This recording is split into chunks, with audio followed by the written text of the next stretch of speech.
जनता आपकी जान गई है। आप भारी जुमलेबाज हैं, आपके किसी जुमले पर उसको भरोसा नहीं है। बिहार में आपको जरा सीखो यार, बिहार से सीखो।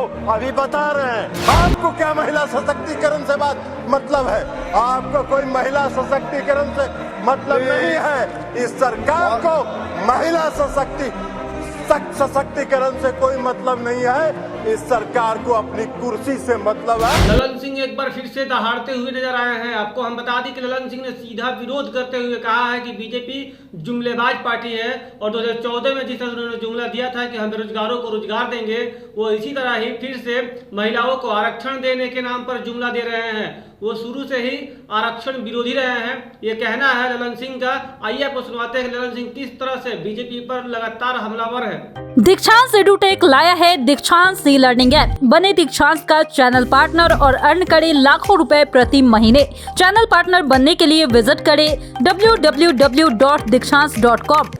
हम समर्थन इसलिए करते हैं कि हमारा विश्वास है महिला सशक्तिकरण में। लेकिन जो सरकार ने जो बिल लाया है और जो इनकी मंशा है, वो मंशा इनको महिलाओं को सांसद में या विधानसभाओं में आरक्षण देना नहीं है। ये 26 पार्टियों का जो INDA ये बना है, उसका पैनिक रिएक्शन है। उसके पैनिक रिएक्शन में इन्होंने ये बिल लाया। इनकी कोई मंशा नहीं है। ये जुमला है, सबसे बड़ा 2024 का चुनावी जुमला है। ये महिलाओं को छलने का काम इस बार करना चाहते हैं। इनकी मंशा नहीं है। अगर इनकी मंशा होती तो 2021 में इन्होंने जाति आधारित जनगणना प्रारंभ कराया होता।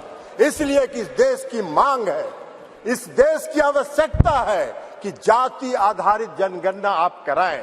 और इस सदन में मांग होती रही, आप नहीं कराए, इसलिए कि आपको कराना नहीं। आप गरीबों को, अति पिछड़ों को प्रति न्याय करने में आपका विश्वास नहीं है, आपका भरोसा नहीं है। इसलिए आपने जनगणना नहीं कराया। और अगर आपने शुरू करा होता, अब तक तो जनगणना खत्म हो गया होता और आज लागू हो गया होता ये महिला आरक्षण बिल। आज इसकी जरूरत नहीं होती, लेकिन आपकी मंशा नहीं है। आप 334A जो आपने प्रावधान किया है, वो अनिश्चित काल तक चलता रहेगा और 2024 का भारी जुमलेबाजी करके महिलाओं को छलने का काम करेंगे। लेकिन महिलाएं, इस देश की जनता आपकी जान गई है। आप भारी जुमलेबाज हैं, आपके किसी जुमले पर उसको भरोसा नहीं है, उसको विश्वास नहीं। बिहार में आपको जरा सीखो यार, बिहार से सीखो। अभी बता रहे हैं बिहार पहला राज्य है, ये भाषण दे रहे हैं। बिहार पहला राज्य है जो 2005 में सरकार बनी, 2006 में 50% महिलाओं को आरक्षण दिया। 2015 में सरकार बनी, महागठबंधन की सरकार बनी। 2016 में 35% राज्य सरकार की सारी सेवाओं में आरक्षण दिया महिलाओं को। एक साल के अंदर आपकी तरह 4.5 साल इंतजार नहीं करते रहे। कल प्रधानमंत्री जी का सुन रहे थे, आंकड़ा की बात कर रहे थे। अरे आंकड़ा तो आपको 2019 से था, काहे नहीं किया आपने?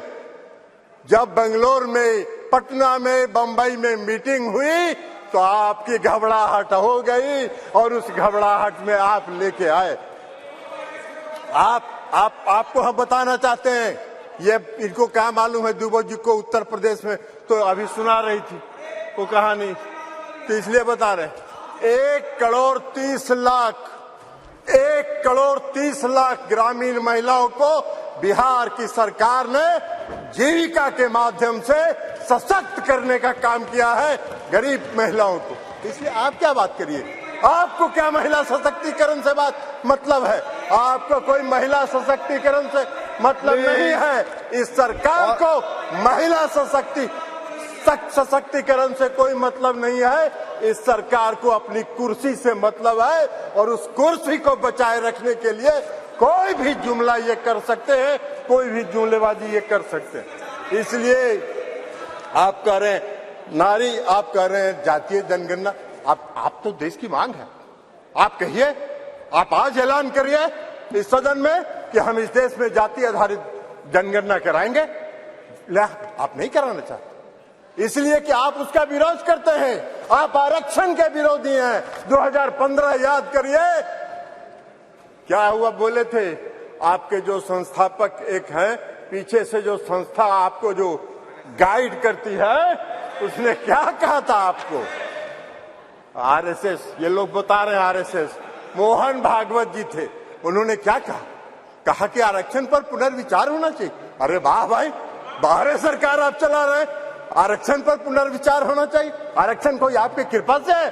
आरक्षण आपकी कृपा से नहीं है, संविधान के प्रावधानों के अनुसार है। तो इसलिए आप क्या बात करिएगा? आज अगर ये बिल आपने महिला आरक्षण बिल लाया, इसमें भी अति पिछड़ों को आरक्षण दिया जाना चाहिए, उनके भी आरक्षण का प्रावधान महिलाओं को होना चाहिए। हम लोगों ने किया है, हम लोगों ने अति पिछड़ों को 20% का आरक्षण दिया है बिहार में, पंचायती राज व्यवस्था में, नगर निकाय में एकल पद पर दिया है, एकल पद पर आरक्षण दिया है।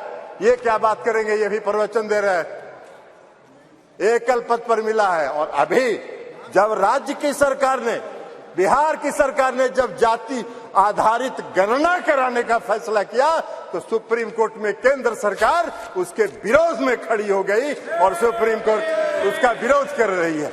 ये इनका चेहरा है, ये इनका चेहरा है। और ये बात करते हैं नारी शक्ति का जो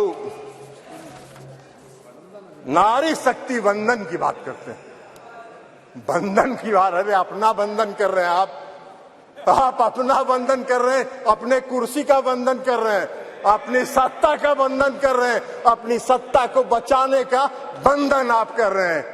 आप वादा करते हैं, आप 2014 में वादा किए और आपके गृह मंत्री जी ने कह दिया ये जुमला होता है, चुनाव में इसी तरह चलता रहता है। आज आप बात करिएगा नारी शक्ति बंधन का, 2024 के बाद कहिएगा अरे ये तो जुमला होता है, ऐसे ही चलता है चुनाव। यही आपका चरित्र है और यही आपकी मंशा है। इस देश की जनता आपके चेहरे को पहचान गई है, आपको पहचान गई है, आपके झांसे में नहीं पड़ने वाली है।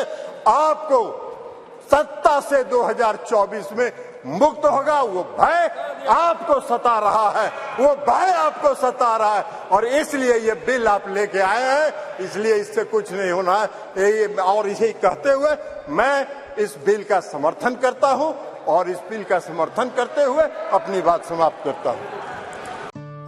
दीक्षांत एडुटेक लाया है दीक्षांत डिजिटल क्लास। दीक्षांत डिजिटल क्लास का उपयोग कर छात्र बना सकते हैं पढ़ाई को बेहद आसान और मजेदार। दीक्षांत डिजिटल क्लास को स्कूल में बैठकर देखना है तो पेन ड्राइव और स्मार्ट टीवी बनेगा सही माध्यम। चलिए अब ये भी जानते हैं कि दीक्षांत डिजिटल क्लास का फी स्ट्रक्चर क्या होगा। नर्सरी से लेकर यूकेजी के लिए 7,000, नर्सरी से लेकर दूसरी कक्षा के लिए 12,000, नर्सरी से लेकर 5वीं तक के लिए 18,000, नर्सरी से लेकर 8वीं तक के लिए 24,000, नर्सरी से लेकर 10वीं तक के लिए 30,000। अगर आपको डेमो करना है तो उसके लिए आप दीक्षांत डिजिटल क्लास के YouTube चैनल को विजिट कर सकते हैं। हमारे YouTube चैनल को सब्सक्राइब और Facebook पेज को लाइक करना ना भूलें। धन्यवाद।